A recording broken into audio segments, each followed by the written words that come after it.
Hi friends, welcome to my channel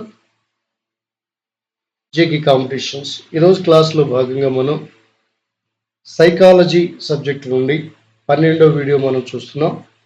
ఈ 12వ వీడియోలో దాదాపు 30 ప్రాక్టీస్ బిట్స్. ఈ ప్రాక్టీస్ బిట్స్ అన్ని కూడా గత సంవత్సరాల్లో టెట్ డిఎస్సీలో అడిగిన ప్రశ్నలే కాబట్టి ఎవరు కూడా వీడియోని స్కిప్ చేయకుండా చివరి వరకు చూడండి. వీడియో మీకు నచ్చినట్లయితే please like it, share it and subscribe. So first ప్రశ్న చూద్దాం. పరిసరాల్లో ఏ కార్యానికి ఏ కార్యం దోహదపడుతుంది అనే విషయాన్ని తెలియజేశారు. పరిసరాలలో ఏ కార్యానికి ఏ కార్యం దోహదపడుతుంది అనే విషయాన్ని తెలియజేసేది. Your option is option C, సంసర్గ అభ్యసన. సంసర్గ అభ్యసన. రెండో ప్రశ్న, శాస్త్రీయ నిబంధన సిద్ధాంతంలో ఏ రెండింటి మధ్య సంసర్గం ఏర్పడుతుంది? Your option is option C, పై రెండిటి మధ్య. ఉద్దీపనలు ప్రతిస్పందనల మధ్య సంసర్గం ఏర్పడితే అది శాస్త్రీయ నిబంధన సిద్ధాంతం. అలాగే ప్రతిస్పందన ఉద్దీపనల మధ్య కనుక ఏర్పడితే అది కార్యసాధక నిబంధన సిద్ధాంతం. మూడో ప్రశ్న, ప్రతిస్పందన మరియు ఉద్దీపనల మధ్య ఏర్పడిన సంసర్గమే ఆప్షన్ బి కార్యసాధక సిద్ధాంతం. నాలుగో ప్రశ్న, కార్యసాధక సిద్ధాంతానికి మరొక పేరు. మై డియర్ ఫ్రెండ్స్, మీ ఆన్సర్ని కామెంట్ రూపంలో కామెంట్ బాక్స్లో పెట్టండి. Option C is the right answer. కార్యసాధక సిద్ధాంతాన్ని ఆర్ టైప్ సిద్ధాంతం అని అంటాం. ఐదో ప్రశ్న, యాంత్రిక సహకారంతో ప్రత్యేక పరికరం వల్ల జరిగే నిబంధనం. Your option is option C, పరికరాత్మక సిద్ధాంతం. ఆరవ ప్రశ్న, ఉద్దీపనలు చూపించి ప్రతిస్పందనలు రాబట్టడం అనేది. ఉద్దీపనలు చూపించి ప్రతిస్పందనలు రాబట్టడం అనేది ఆప్షన్ ఏ, నిర్గమం అంటాం. సెవెంత్ క్వశ్చన్, ఉద్దీపనలు లేకపోయినా తనకు తానుగా ప్రతిస్పందన వస్తే దానినే ఏమంటాం? ఆప్షన్ బి, ఉద్గమం. ఉద్దీపన లేకపోయినా ప్రతిస్పందనలు వాటంతటా అవి రావడాన్ని ఉద్గమం అంటాం. క్వశ్చన్ నెంబర్ 8, స్కిన్నర్ ప్రయోగంలో ఎలుక మేటను చూసింది, ఆ మేటను నొక్కింది. ఈ రెండు చర్యలు వరుసగా దేనికి ఉదాహరణలు? ఆప్షన్ ఏ, అసహజ ఉద్దీపన. మేటను చూడటం అసహజ ఉద్దీపన అయితే ఆ మేటను నొక్కటం అసహజ ప్రతిస్పందన. తొమ్మిదవ ప్రశ్న, స్కిన్నర్ ప్రయోగంలో ఎలుక ఆహారం తినడం అనేది ఆప్షన్ డి, సహజ ప్రతిస్పందన. ఆహారాన్ని చూడడం సహజ ఉద్దీపన, ఆహారం తినడం సహజ ప్రతిస్పందన. క్వశ్చన్ నెంబర్ 10, కార్యక్రమయుత అభ్యసనమును రూపొందించినది ఎవరు? Option C, Skinner. బోధనా యంత్రాలను రూపొందించి అభివృద్ధి పరిచిన వారు వరుసగా. Option B, SL Pressey, BF Skinner. బోధనా యంత్రాలను రూపొందించినది ఎస్ఎల్ ప్రెస్సీ అయితే దానిని అభివృద్ధి పరిచిన వారేమో స్కిన్నర్. నెక్స్ట్ క్వశ్చన్, కార్యక్రమయుత అభ్యసనానికి మరొక పేరు.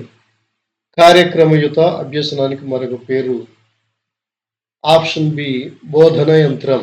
బోధన యంత్రం. 13th, వ్యక్తిగత బోధనకు అధిక ప్రాధాన్యతను ఇచ్చిన అభ్యసనం. వ్యక్తిగత బోధనకు అధిక ప్రాధాన్యతను ఇచ్చిన అభ్యసనం. ఆప్షన్ సి, కార్యక్రమయుత అభ్యసనం. కార్యక్రమయుత అభ్యసనం.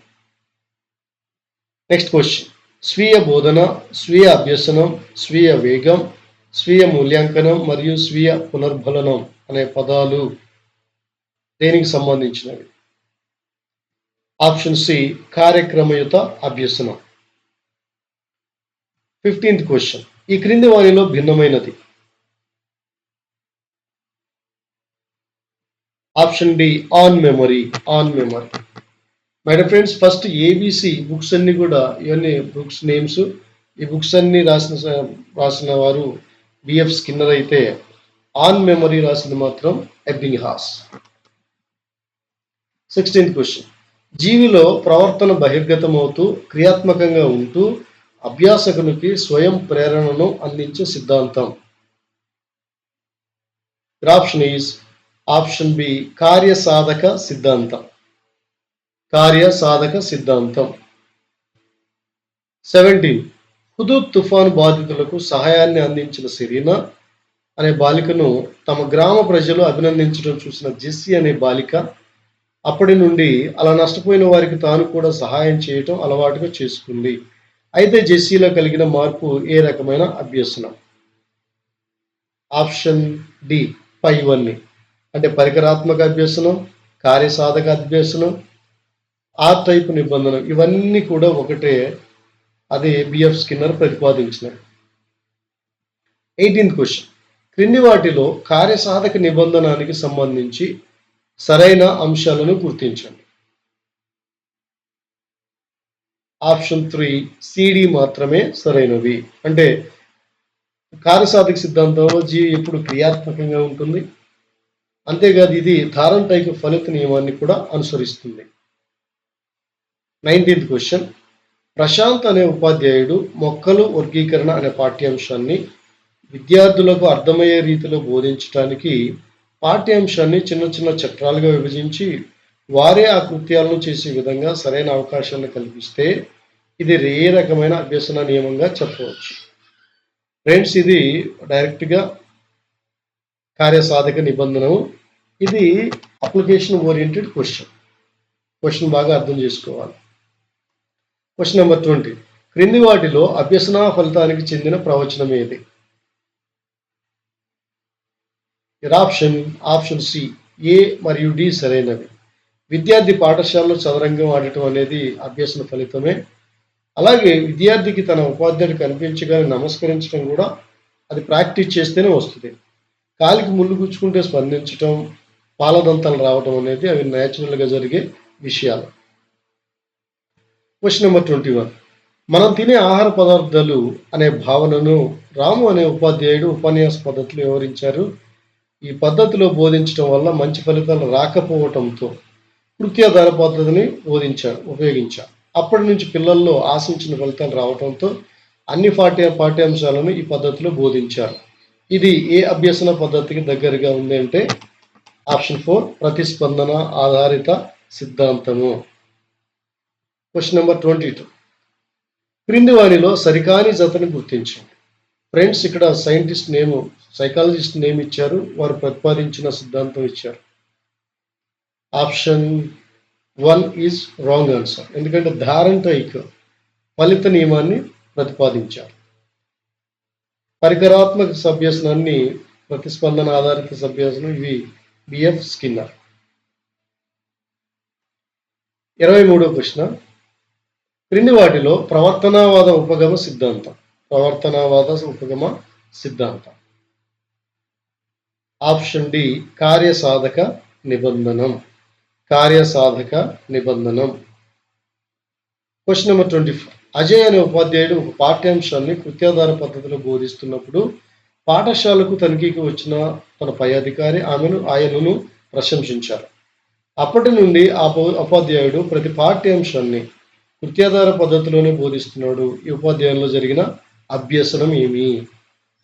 Application question my dear friends. Option A పరికరాత్మక అభ్యసనం. మై డియర్ ఫ్రెండ్స్, అందరూ వీడియోలు చూస్తున్నారు కానీ లైక్ చేయటం లేదు. చూస్తున్నందుకు చాలా థ్యాంక్స్. మీరు ఇంకా లైక్ చేస్తే ఏంటంటే అనేక మందికి కూడా ఇవి సజెషన్స్ వెళ్ళిపోతాయి, షేర్ చేయబడతాయి, మరిన్ని వీడియోలు చేయడానికి ఉపయోగకరంగా ఉంటుంది. సరే, 25వ ప్రశ్న చూద్దాం. క్రింది వాటిలో స్కిన్నర్ పరికరాత్మక అభ్యసనానికి చెందని అంశం. ఆప్షన్ ఈజ్ భాగస్వామ్య బోధన. ఈ పరికరాత్మకలు అన్ని స్వయం అనేది ఉంటాయి కానీ పార్ట్నర్షిప్ అనేది ఉండదు. సో భాగస్వామ్య బోధన అనేది పరికరాత్మక అభ్యసనంలో ఉండదు. 26th question. ఈ క్రింది వానిలో ఉద్దీపనాకార సిద్ధాంతమునకు చెందనిది. ఉద్దీపనాకార సిద్ధాంతమునకు చెందనిది. ఆప్షన్ సి, అభ్యాసకునికి స్వయం ప్రేరణ ఉంటుంది. దీనిలో స్వయం ప్రేరణ ఉండదు యాక్చువల్గా. 27th question. సక్రమమైన ప్రతిస్పందన వచ్చినప్పుడు మాత్రమే పునర్బలనం ఇచ్చే నిబంధన. సక్రమమైన ప్రతిస్పందన వచ్చినప్పుడు మాత్రమే పునర్బలనం ఇచ్చే నిబంధన. ఆప్షన్ బి, కార్యసాధక నిబంధన. కార్యసాధక నిబంధన. Question number 28. స్కిన్నర్ ఎవరి గ్రంథాలను చదివి ప్రభావితుడయ్యాడు? Direct question my dear friends. ఇలాంటి క్వశ్చన్లు కూడా ఒక్కొక్కసారి అడగొచ్చు, నోట్ చేయండి.